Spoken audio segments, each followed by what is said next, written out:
Hola amado, Dios te bendiga, buen día. Qué bueno saludarte en este momento. Deseo grandes bendiciones para tu vida.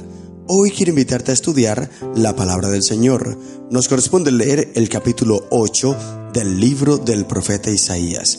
Este capítulo o esta profecía que se menciona en este capítulo es la continuación de la profecía del capítulo anterior, capítulo 7.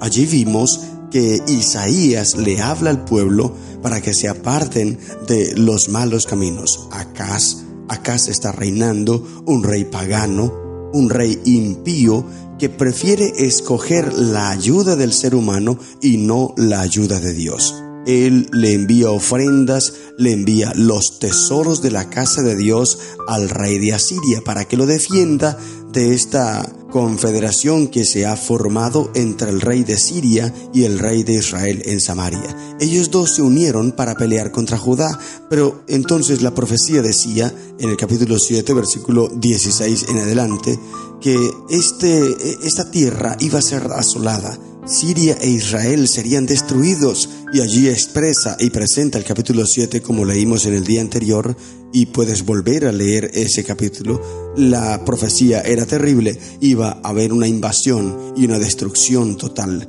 y esto sucedió.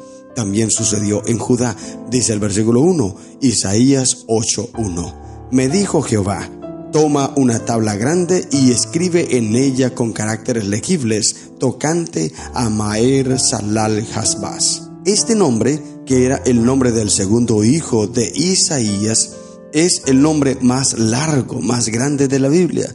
Este es un dato curioso para que tú tengas allí registrado. Cuando te pregunten cuál es el nombre más grande de la Biblia, entonces búscalo aquí en Isaías 8:1.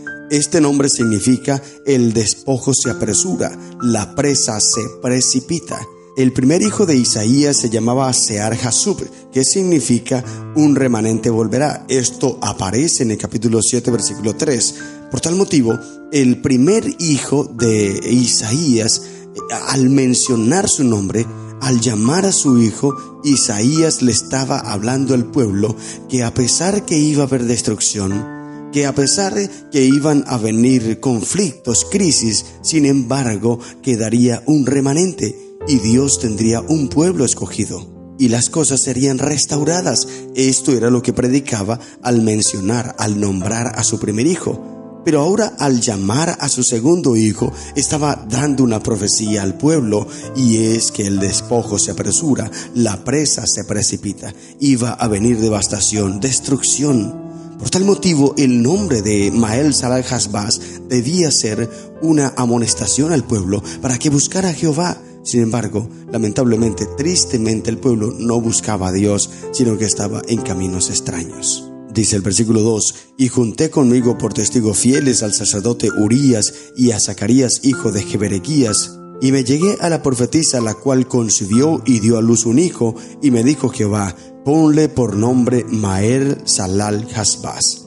La profetisa aquí, al parecer, tenía este trabajo, esta profesión, ser profeta de Dios. Esta podría ser una orientación, ¿no? Ella era profeta y le ayudaba a su esposo en ese gran trabajo, en esa grande misión.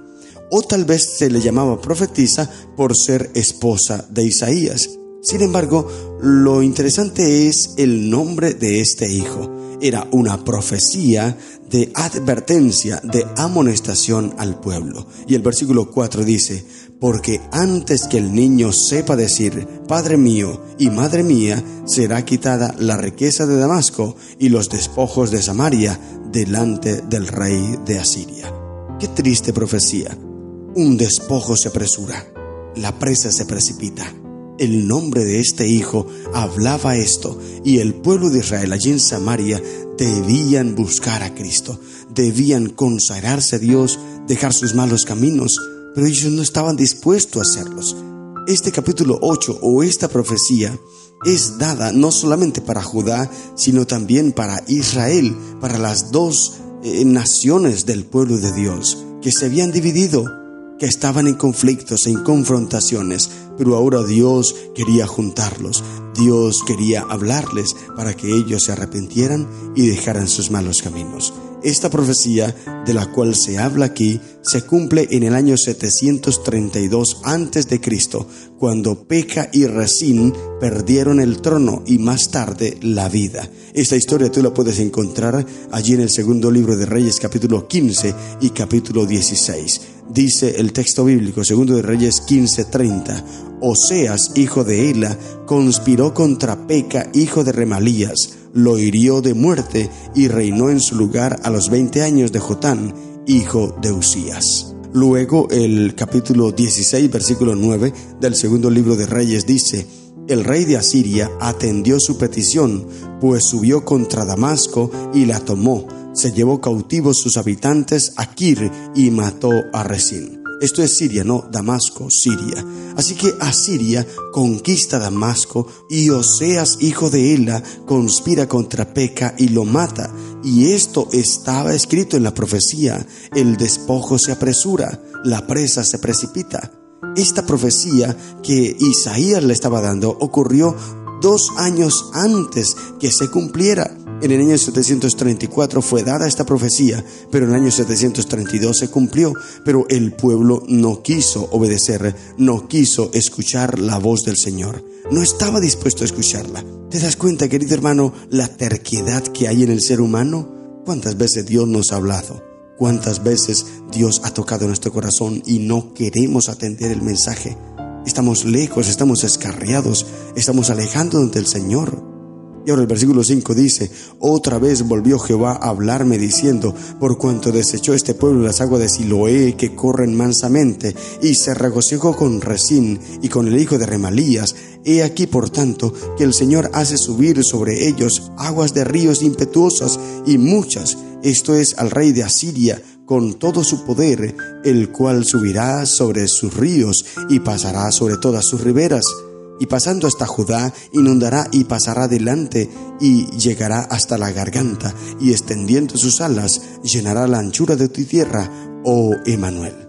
Y se menciona el nombre Emanuel para que el pueblo recordara que Dios estaba con ellos, que la promesa de Dios era fiel, era verdadera.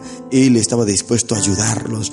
Dios estaba con el pueblo, pero tristemente, lamentablemente, el pueblo no acató esta profecía, o no acató este mensaje, más bien no estuvo dispuesto. Y en vez de confiar en Dios, en vez de estar seguros y anclados en Cristo Jesús, lo que hizo Asa fue ir a buscar y refugiarse en el rey de Asiria. Asa le paga para que lo fortalezca, Asa le paga para que lo ayude, Asa le paga para que lo engrandezca, pero este rey de Asiria vino y lo debilitó.